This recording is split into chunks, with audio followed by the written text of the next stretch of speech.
Hey everybody, it's Tiny Green here at the Hoop Group.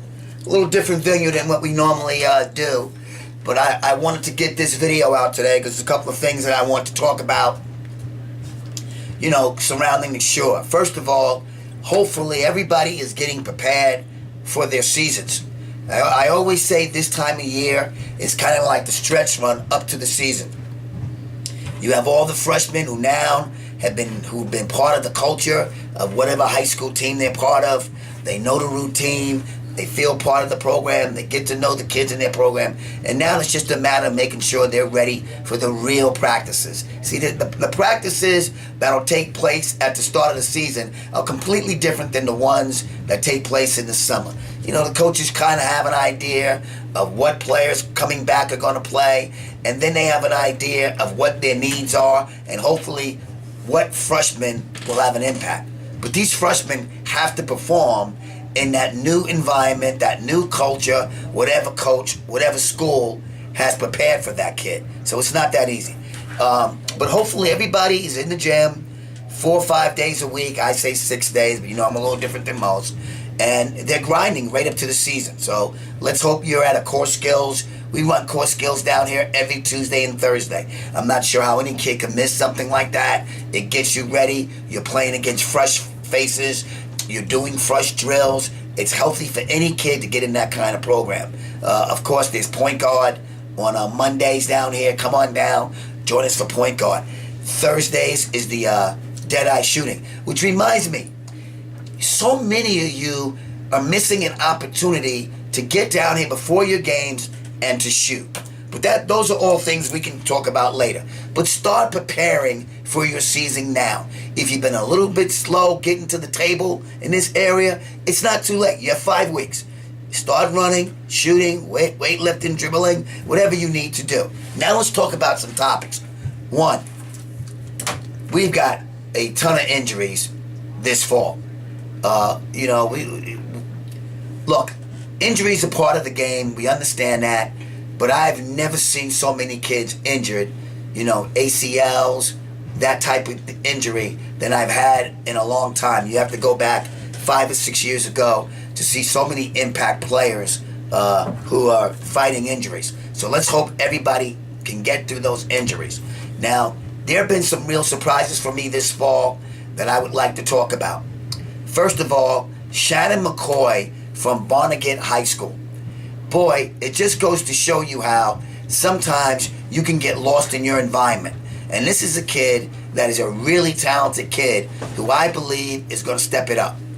Then let's talk about other kids. Like I believe right now, Rose Cavally and Lola Mullaney are on the verge of superstardom. These 2 kids have been terrific all fall. I love what they're doing. And then we have, teams. Like I'm watching what the St. Rose kids are doing, the RBC, what they're doing. It's amazing what those two organizations or programs are doing, getting ready for the season. And I'm going to say this: Jen Laurel and Ellen Stoll are going to be beasts this year. Just remember I told you that. They are going to be beasts. Now, look, there are 2 things that jump off the page to me this fall in terms of teams that nobody's talking about. 1, I love what Rumson's doing. I think Callahan is doing a tremendous job of bringing back a real team family culture to that program. Now, of course, that's easy to do this time of year. And we know, at times the Rumson parents and outside forces have been a little bit of an issue. But that seems to be behind that program right now, and we may be seeing a resurgence of the glory days of George Solis and Rumson. But Callahan has to remember, he doesn't have the talent that George Solis had in recent years, but he still has the culture and he still has the tradition that Sir George built at that program. So hopefully he can build on that. And then the other team that nobody's talking about is Middletown South, because I think they're getting some people back.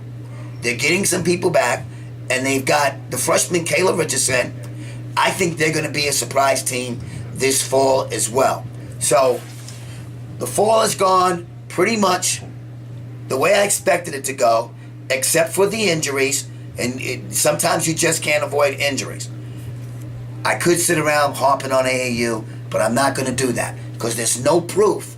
There's no proof that playing 80,000 AAU games is directly related to ACL injuries. That's just all speculation. Until somebody shows me proof, then I'll say that's the reason why we have so many injuries. I don't believe that.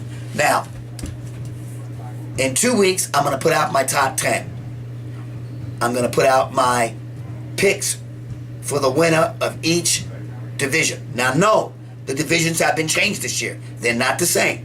So you don't have these power conferences or power divisions in the shore anymore. But they're still going to be competitive. I am going to put out my all-shore team preseason, my freshman preseason team, and a couple of other goodies to go there. I will say this to you. When it comes to the Player of the Year, there are 3 names right now that are undeniable on my list. Josie Larkins is a major candidate for Player of the Year. Kimmy Evans, an absolute candidate for Player of the Year. And then, ready? One of these St. Rose kids, I'm not sure which one of them, has to be considered a Player of the Year candidate. Because why? They could wind up winning the national championship. They have a chance to win the national championship, state championship, and shore championship. To the best of my knowledge, that's never been done. So, Coach Whalen, good luck to you and your program for that. This is Tiny Green from the Hoop Group in a very unique environment, saying everybody work hard, get to the finish line, and then start your season off on a great note. Hope everybody stays healthy. Talk to you soon.